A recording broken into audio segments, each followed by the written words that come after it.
எதிர்வரும் 4ஆம் 5ஆம் 6ஆம் திகதிகளிலே இலங்கைக்கு விஜயம் மேற்கொள்ள இருக்கின்ற இந்தியாவினுடைய பாரத பிரதமர் நரேந்திர மோடி ஐயா அவர்கள் இலங்கைக்கு வருவதையிட்டு வடக்கு கடற்றொழில் சமூகம் வரவேற்பதோடு மகிழ்ச்சியும் நாங்கள் அடைகின்றோம்.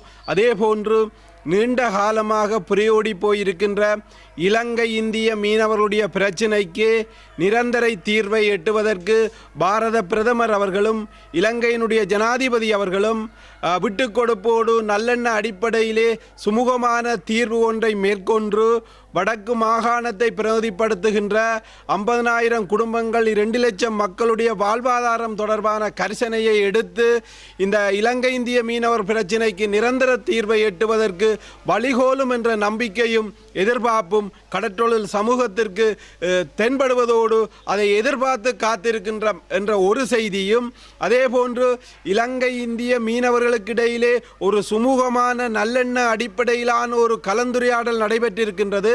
அந்த கலந்துரையாடலிலும் 2 நாட்டு மீனவ அமைப்பின் தலைவர்களும் 2 நாட்டு மீனவர்களும் இந்த பிரச்சினையை சுமூகமாக தீர்ப்பதற்கு தயாராக இருக்கின்ற செய்தியை இலங்கை அரசாங்கத்திற்கும் இந்திய அரசாங்கத்துக்கும் இலங்கையினுடைய கடற்றொழில் அமைச்சுக்கும் நாங்கள் தெரிவித்திருக்கின்றோம். அந்த வேளையிலே தான் பாரத பிரதமர் அவர்களும் வருகை தரும்போது இதனை கரிசனை காட்டி இலங்கை இந்திய அல்லது தமிழ்நாட்டு வடக்கு தமிழர்களோடு ஒரு சுமூகமான ஒற்றுமையான நிலைமையை உருவாக்கி தொப்புள் கொடியோடு வாழ்வதற்கு பாரத பிரதமர் அவர்கள் வழிகோல வேண்டும் என்று நாங்கள் கடற்றொழில் சமூகம் சார்பாக வடக்கு மாகாண கடற்றொழில் மக்கள் ஏனைய மக்கள் சார்பாகவும் இந்த கோரிக்கையை பாரத பிரதமரிடம் வைக்கின்றோம். அந்த நம்பிக்கையும் எங்களுக்கு இருக்கின்றது. அதே போன்றுதான் குறிப்பாக எங்களுடைய தீவக பிரதேசங்களான நெடுந்தீவு, நைனாதீவு, அனலை தீவு, எழுவை தீவு போன்ற பிரதேசங்களில் வாழ்கின்ற மக்கள் வாழ்வாதாரத்துக்கும் சரி அடிப்படை வசதிகளுக்கும் மிக சிரமப்பட்டு கொண்டும் கஷ்டப்பட்டு கொண்டும் வாழ்கின்ற பிரதேசமாக இந்தியாவுக்கு அண்மித்த பகுதியிலே இந்த தீவுகள் இருக்கின்றபடியினால் அந்த மக்களுடைய வாழ்வாதாரத்திலும் அடிப்படை தேவையிலும் இந்திய அரசாங்கம்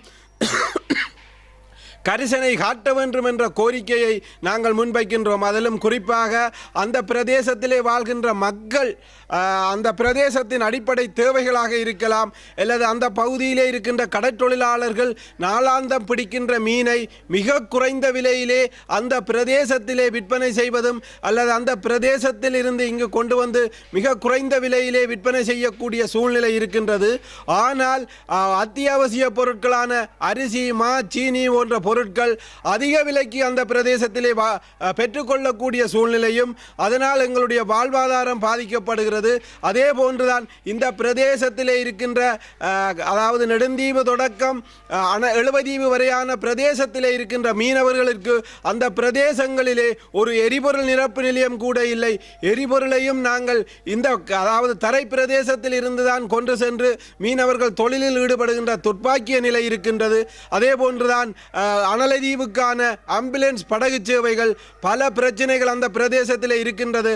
ஆனால் இலங்கை அரசாங்கம் காலத்துக்கு காலம் அந்த பிரச்சனையை தீர்ப்பதாக தெரிவித்து வந்தாலும் கூட இன்று வரைக்கும் நாங்கள் அந்த பிரதேசத்திலே மிக கஷ்டமான சூழ்நிலையிலும் நெருக்கமான சூழ்நிலையிலும் வாழ்ந்து கொண்டிருக்கின்றோம். எனவே இந்த பிரதேசம் நெடுந்தீவு, அனலைதீவு, நைனாதீவு, எழுவதீவு போன்ற தீவுகளை இந்திய பாரத பிரதமர் இந்த மக்களுடைய வாழ்வாதாரத்திலும் அவர்களுடைய இருப்பையும் அந்த பிரதேசத்திலே கொண்டு நடத்துவதற்கு கடல் கடந்த தீவாக இருக்கின்றபடியினால் அவர்களுடைய உதவியும் கரிசனையும் அந்த தீவக மக்களுக்கு கிடைக்க வேண்டும், அவர்களுடைய வாழ்வாதாரமும் அதிகரிப்பதற்கு பாரத பிரதமர் அவர்கள் நடவடிக்கை எடுக்க வேண்டும் என்று தீவக மக்கள் சார்பாக வடமாகாண மக்கள் சார்பாக பாரத பிரதமர் ஐயாவுக்கு இந்த கோரிக்கையை முன்வைக்கின்றோம். ஏனென்றால் நாங்களும் மனுஷர்களாக ஜனநாயகத்தின் அடிப்படையிலே எங்களுடைய அடிப்படை தேவைகளை கூட இந்த தீவுகள் இருக்கின்ற நாங்கள் பூர்த்தி செய்ய முடியாமல் வாழ்கின்றோம். கல்வியிலும் சரி அல்லது உணவிலும் சரி எங்களுடைய அத்தனை தேவைகளிலும்